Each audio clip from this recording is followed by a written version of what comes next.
ईसाई धर्म ईसाई धर्म का भी इस समय पर विकास हो रहा था।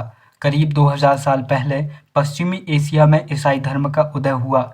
ईसा मसीह का जन्म बैथलहम में हुआ, जो उस समय रोमन साम्राज्य का हिस्सा था। ईसा मसीह ने स्वयं को इस संसार का उद्धारक बताया। उन्होंने दूसरों को प्यार देने और उसी तरह दूसरों पर विश्वास करने का उपदेश दिया। जिस तरह हर व्यक्ति दूसरों से प्यार और विश्वास की उम्मीद करता है, बाइबल में ईसा मसीह के उपदेश की बातें लिखी हैं। यहाँ उसका एक प्रमुख अंश हम दे रहे हैं, जिससे आप ईसाई धर्म के प्रमुख बातों को आसानी से समझ पाएंगे। आप एक प्रकार से इसे ईसाई धर्म की प्रस्तावना कह सकते हैं।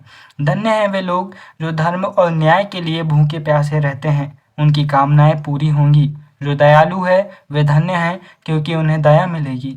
धन्य हैं वे जो दिल से पवित्र हैं, क्योंकि उन्हें ईश्वर के दर्शन मिलेंगे। धन्य हैं वे जो शांति स्थापित करते हैं, वही ईश्वर की संतान कहलाएंगे। ईसा मसीह के उपदेश साधारण लोगों को बहुत पसंद आए और धीरे धीरे यह पश्चिम एशिया, अफ्रीका तथा यूरोप में फैल गए। ईसा मसीह की मृत्यु के 100 सालों के भीतर ही यह भारतीय उपमहाद्वीप के पश्चिमी तट पर ईसाई धर्म प्रचारक पश्चिमी तट से आए। दोस्तों, केरल में ईसाई धर्म की सबसे प्राचीन शाखा हमें देखने को मिलती है। केरल के ईसाइयों को सीरियाई ईसाई कहा जाता है, क्योंकि संभवतः वे पश्चिमी एशिया से आए थे और वे विश्व के सबसे पुराने ईसाइयों में से एक माने जाते हैं। दोस्तों, ईसाई धर्म के प्रमुख सिद्धांतों की हमने यहाँ पर बात कर चुके हैं और ईसाई धर्म आज भी एक अलग तरह से लोगों को राह दिखाता है।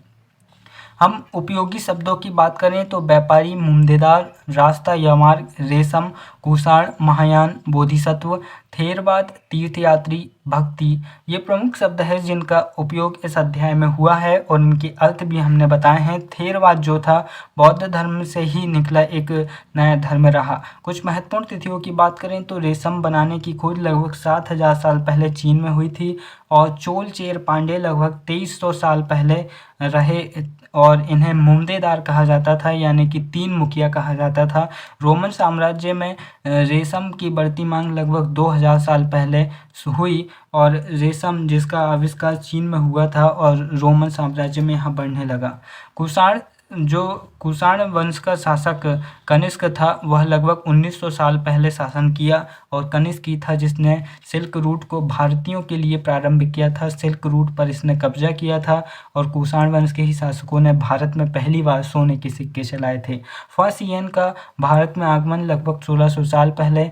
स्वयं सांग यानी कि हैन सांग की भारत यात्रा, अपार की शिव स्तुति की रचना लगभग 1400 साल पहले हुई थी।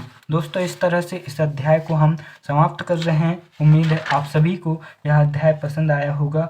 वीडियो को लाइक करना और चैनल को सब्सक्राइब करना कभी न भूलें। दोस्तों, जिस देश में रेशम का आविष्कार हुआ, जिस देश में कागज़ का आविष्कार हुआ, उस देश के सबसे अमीर शख्स की बात सुनिए। जैक मा कहते हैं, किसी आइडिया के बारे में जब सब कहते हैं कि यह बेहद कठिन है, तो मैं उसे ही चुनता हूँ और सोचता हूँ कि कैसे इसे अलग तरीके से किया जा सके।